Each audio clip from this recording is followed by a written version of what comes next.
پائے بسم اللہ صلی کے والناس کسی تک پورے قرآن سے ایک آیت پڑھ کے دکھائے کہ جس میں لکھا ہو ماتم شبیر حرام ہے، ہم ماتم کو چھوڑ دیں۔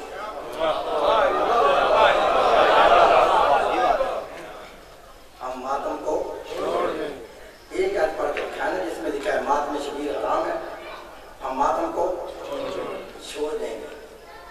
مر جائے گا مولوی ساری زندگی، دکھا نہیں سکے۔ ہم تجھے بتاتے ہیں کہ ہم شیعہ شہید کا ماتم کیوں کرتے ہیں؟ ہم شیعہ شہید کا ماتم اس لیے کرتے ہیں کہ شہید کا ماتم نبی نے خود کہہ کے کروایا، نبی نے خود کہہ کے کروایا۔ رکھا ان کے ساتھ کچھ کروایا یا نہیں کروایا؟ تمہاری دو کتابیں، ایک کا نام ہے سیرت النبی، اس کو لکھا ہے شبلی نمانی، دوسری کتاب ہے تاریخ طبری، جس کو لکھا ہے محمد بن جریر طبری نے۔ دونوں کتابوں میں لکھا ہے کہ جب جنگ احد کے اندر رسول کے چچا حضرت امیر حمزہ رضی اللہ تعالیٰ عنہ شہید ہو گئے تو اس وقت تمام مدینہ ماتم کدا بن گیا، مدینے کے ہر گھر سے رونے کی اور ماتم کی صدائیں بلند ہوئی۔ ہر شہید کا وارث اپنے شہید کی لاش کے ارد گرد حلقہ باندھ کر ماتم بھی کرتا تھا اور نوحہ بھی کرتا تھا۔ جب اللہ کے نبی نے دیکھا نا میرے چچا امیر حمزہ کی لاش پر نہ کوئی رونے والا ہے نہ کوئی ماتم کرنے والا ہے، تو نبی نے آواز دی ما حمزہ فلا بواکینا، افسوس آج میرے چچا کا کوئی رونے والا نہیں۔ لیکن اس آواز کو صحابہ کرام کے نصار قبیلے کی عورتوں نے سنا اور وہاں آئی جہاں امیر حمزہ کی لاش، امیر حمزہ کی لاش کے ارد گرد حلقہ باندھ کر ماتم بھی کیا اور نوحہ بھی پڑھا۔ دونوں عالم دیکھتے ہیں، جب اللہ کے نبی نے دیکھا میرے چچا کا ماتم ہو رہا ہے، میرے چچا بہنوں کا نوحہ پڑھا جا رہا ہے، رسول قریب آئے، جو عورت ماتم کر رہی تھی نبی نے دونوں رحمت والے ہاتھوں کو بلند کیا۔ میں تجھے بتاؤں شہید کے ماتم کا کتنا بلند مقام ہے، میں تجھے دکھاتا ہوں شہید کے ماتم کا کتنا بلند مقام ہے۔ دیکھتے ہیں رسول قریب ہوئے، جو عورت ماتم کر رہی تھی نبی نے اپنے دونوں رحمت والے ہاتھوں کو بلند کیا، بلند کر کے فرماتے ہیں وہ میرے چچا کا ماتم کرنے والیوں سن لو، رضی اللہ عنہ کنہ وعن اولادکنا، اور ماتم کرنے والی اور تم پہ بھی اللہ راضی، تمہاری اولاد پہ بھی اللہ راضی۔ ماتم کرنے والی اور تم پہ بھی اللہ راضی، تمہاری اولاد پہ بھی اللہ راضی۔ اگر ماتم حرام ہوتا رسول کبھی دعا نہ دیتا، نبی نے دعا دے کے یہ ثابت کر دیا ہے۔ سمجھے نبی نے دعا کیا دی ہے؟ تو نفلی نہیں سمجھا۔ ماتم کس نے کیا تھا؟ ماں نے ماتم کیا تھا نا، اولاد نے تو ماتم نہیں کیا۔ تو نبی پاک نے دعا کیا دی ہے؟ ماتم کرنے والی ہو رضی اللہ عنہ وعن اولادکنا، ماتم کرنے والی ہو تم پہ بھی اللہ راضی، تمہاری اولاد پہ بھی اللہ راضی۔ تو جب اولاد نے بھی ماتم ہی نہیں کیا تھا نبی نے دعا کیا دی؟ سمجھے رضی اللہ عنہ وعن اولادکنا، ماتم کرنے والی ہو تم پہ بھی اللہ راضی، تمہاری اولاد پہ بھی اللہ راضی۔ اگر ماتم حرام ہوتا رسول کبھی دعا نہ دیتا۔ اچھا میں کتنا بھی ماتم ثابت کروں، کہیں گے ہوا ہے میرے حمزہ کا ماتم ثابت کریں، کہیں گے ہوا ہے ہارون نبی کا ماتم ثابت کریں، کہیں گے ہوا ہے نوح نبی کا ماتم ثابت کریں، کہیں گے ہوا ہے ابراہیم کا ماتم ثابت کریں، کہیں گے ہوا ہے ام المؤمنین کا ماتم ثابت کریں، کہیں گے ہوا ہے۔ بعد میں پتہ کیا کہتے ہیں شیعو جن کا تم ماتم کرتے ہو نا، تم بتاؤ ان کا ماتم کس نے کربلا میں کیا؟ ہم بتا دیتے ہیں کس نے کیا تھا۔ تیری کتاب البدایہ والنہایہ لکھنے والا اماد الدین بن کثیر دمشقی مفسر لڑاکا تیارہ شیعوں پر کود کود کر برسنے والا اپنی کتاب البدایہ والنہایہ کے اندر لکھتا ہے کہ کربلا کے میدان میں سب سے پہلے حسین کا ماتم کیا ہے جناب زینب نے، ماتم سے منع کیا ہے عمر سعد نے، ماتم سے منع کیا شیبر ملعون نے، ماتم سے منع کیا قولی لعین نے۔ کیا ماتم کیا؟ انام لکھتا جب فوجی اشیاء والے اولاد رسول کو قید کر کے شام کی طرف جانے لگے نا، بیوی نے کہا جناب سجاد سے بیٹا سجاد رحیم سے کہو ہمیں کربلا کے راستے لے کر جائیں۔ اللہ تعالیٰ لکھا جب میدان کربلا میں اولاد رسول کا قافلہ آیا نا، اس بہن نے اپنے بھائی کی لاش کو بغیر پتھروں کے نیچے دیکھا، بغیر سر کے دیکھا، دھوپ پہ دیکھا، تو بے ساختہ جب بیوی کو بھائی کا سر نظر نہ آیا بی بی نے ماتم کرنا شروع کیا، جناب ام کلثوم نے ماتم کرنا شروع کیا. اب بی بی ماتم بھی کرتی ہے اور نوحہ بھی پڑھتی ہے. پڑھو گے نوحہ؟ تو بی بی نے بھائی حسین کی ناک پہ کھڑے ہو کے ماتم کر کے نوحہ پڑھا تھا. پڑھو گے نوحہ؟ جب بی بی کو بھائی کا ساتھ نظر نہ آیا، بی بی نے ماتم کرنا شروع کیا. ماتم بھی کرتی ہے اور ساتھ نوحہ پڑھ کے کہتی ہے آئینہ آئینہ راسو کا یا اخی، میرا بھیا مجھے یہ تو بتا تیرا سر کہاں ہے؟ تجھے تیرا سر کیوں نظر نہیں آتا؟ یہ جملہ کہنا تھا حسین کے کدے گلے سے آواز آئی اور میری ماں کی گائی مجھے تو پوچھی ہو نا تیرا سر کہاں ہے؟ پہلے آپ بتائے آئینہ آئینہ رداؤ کے یا اس کی اور میری بہن تیری چادر کہاں ہے؟ اگر وہ بی بی ماتم بھی کرتی ہے، بی بی نوحہ بھی پڑھتی ہے. جب لینوں نے دیکھا کہ بی بی حسین کا ماتم کر رہی ہے، حسین پہ نوحہ پڑھ رہی ہے، اس وقت عمر صاحب کی آواز آئی بیویوں کے ہاتھ پتے کتے گردن مار دیے گئے. اب پتہ چلا بیویوں کے ہاتھ پیچھے کیوں باندھے تھے؟ اس لیے باندھے تھے بی بی حسین کا ماتم کرتی تھی. یہ بے ایمان ماتم کرنے نہیں دیتے تھے. وہ شیعہ تم خوش قسمت ہونا، تمہارے ہاتھ آج آزاد ہیں، تم جی بار کر حسین کا ماتم کر سکتے ہو. پتہ تو سبین کا کرو نا جس کو بھائی کی لاش پہ دیا تھا کسی نے ماتم بھی کرنے نہیں دیا. میں شیعہ سنی دوستو، میں نے دونوں روایتیں میرے سامنے رکھی ہے. ماتم کیا ہے حسین کا جناب زینب نے، ماتم